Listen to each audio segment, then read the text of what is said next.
Hi guys, welcome to my channel AGIT computer education में मैं bridge Kishore Sharma आप सभी का स्वागत करता हूं। और आज के इस वीडियो में हम लोग सीखने वाले हैं कि टैली में जो है हम स्टॉक आइटम को कैसे बनाते हैं। तो गाइस फटाफट हम अपने कंप्यूटर में जो है टैली को सबसे पहले ओपन कर लेते हैं। तो गाइस आपने देखा कि जो टैली जब हमने ओपन किया तो इसमें एक एजीआईटी कंप्यूटर एजुकेशन के नाम का एक कंपनी है जो हमने ऑलरेडी पहले से क्रिएट कर रखा है। और इसके अंदर जो है हमें जो है स्टॉक आइटम को क्रिएट करना है। तो सबसे पहले हम देखेंगे कि हमारा स्टॉक आइटम जो है वो अगर हमको बनाना होगा तो उसके लिए क्या स्टेप्स होंगे जो हमें फॉलो करने होंगे। तो सबसे पहले हम जाएंगे गेटवे ऑफ टैली के अंदर। उसके बाद में यहाँ पे मास्टर्स के अंदर आपको मिलेगा इन्वेंट्री इन्फो। इस इन्वेंट्री इन्फो पे जा करके हम एंटर करेंगे और यहाँ पे देखिए हमें कई ऑप्शन मिलेंगे, stock group, stock category, unit, godown, voucher, quit, और इसी में एक ऑप्शन हमें मिलेगा स्टॉक आइटम का। अब इस स्टॉक आइटम के ऑप्शन पर जाकर के हम क्लिक करेंगे और यहाँ पे जैसे ही हम एंटर करते हैं तो आप देखेंगे यहाँ पे एक ऑप्शन मिलेगा स्टॉक आइटम्स के अंदर सिंगल स्टॉक आइटम और एक मिलेगा मल्टीपल स्टॉक आइटम। तो हम सिंगल स्टॉक आइटम पर जा करके हम क्रिएट वाले ऑप्शन पर क्लिक करते हैं।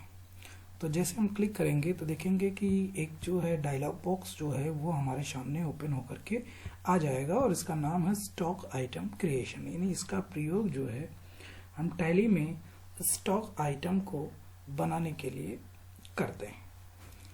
तो अब जैसे कहने का मतलब ये है कि हमें जिस भी नाम से स्टॉक आइटम बनाना है तो उसका नाम हम सबसे पहले दे देते हैं। जैसे यहाँ पे हमने दे दिया डेल स्पेस दे करके LATITUDE स्पेस E5270। ये जो है ये हमारे लैपटॉप का नेम है। और जैसे हम यहाँ पर एंटर करके जाएंगे तो आप देखेंगे कि चूंकि जो ग्रुप है हमारा ये नहीं कि ये जो हमारा लैपटॉप है वो किस ग्रुप से आता है उसको हमने देखिए ऑलरेडी हमने पहले से यहाँ पे बना रखा था। जैसे पिछले वीडियो में आपको बताया गया था, कई चीज़ें बताई गई होंगी, जैसे कि स्टॉक ग्रुप क्रिएट करना, स्टॉक कैटेगरी क्रिएट करना, यूनिट क्रिएट करना, गोडाउन क्रिएट करना। ऐसा हमने अपने पिछले वीडियो में आप लोगों को इसके बारे में बताया है।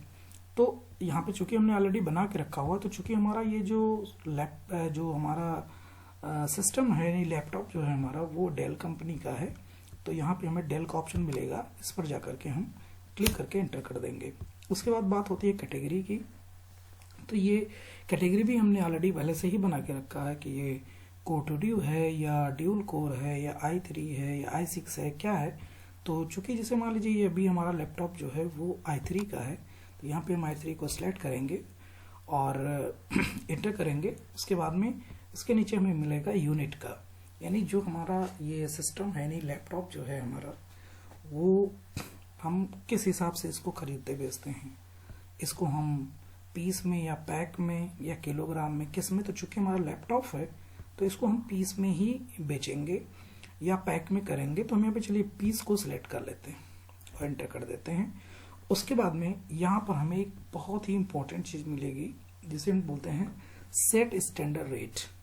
यानी ये जो लैपटॉप है वो हम कितने में खरीदेंगे, कितने में बेचेंगे, ये अगर हम देना चाहते हैं तो इसके लिए एक सबसे अच्छा फीचर जो हमें इसके अंदर मिलता है वो सेट स्टैंडर्ड रेट्स का मिलता है। इसको हम अगर चाहते हैं कि देना तो यस करेंगे और जैसे ही एंटर करेंगे तो यहाँ पर एक इसका ऑप्शन आएगा और यहाँ पे हम कितने में खरीदेंगे। जैसे मान लीजिए हमने कहा कि इसको हम खरीदेंगे 25,000 में, एंटर करेंगे। फिर नेक्स्ट दूसरे पार्ट में जाएंगे। देखिए ये आपका स्टैंडर्ड कास्ट प्राइस है, मतलब कितने में खरीदेंगे, और ये स्टैंडर्ड सेलिंग प्राइस है कि हम इसे कितने में बेचेंगे। तो उसके बाद में फिर यहाँ पर हम इसको दे देंगे कि इसको हम जो बेचेंगे वो हम बेचेंगे 27,000 में, 27,000। उसके बाद हम एंटर करेंगे और एंटर करके एक बाद यहाँ नीचे आ जाएंगे और नीचे आने के बाद में लास्ट में जो हमें ऑप्शन मिलेगा वो एक्सेप्ट का मिलेगा, यानी यस और नो। अगर यहाँ पर हम जिस हिसाब से क्लिक करेंगे, अगर हम यस कर देते हैं तो ये हमारा जो स्टॉक आइटम है वो बन करके रेडी हो जाएगा और अगर नो कर देते हैं तो यहीं से ये कैंसिल हो जाता है। तो चूंकि इसे हमें बनाना है तो हम इसे जा करके यस पर क्लिक कर देंगे। तो आप देखेंगे कि इस तरीके से जो स्टॉक आइटम है वो हमारा ऑलरेडी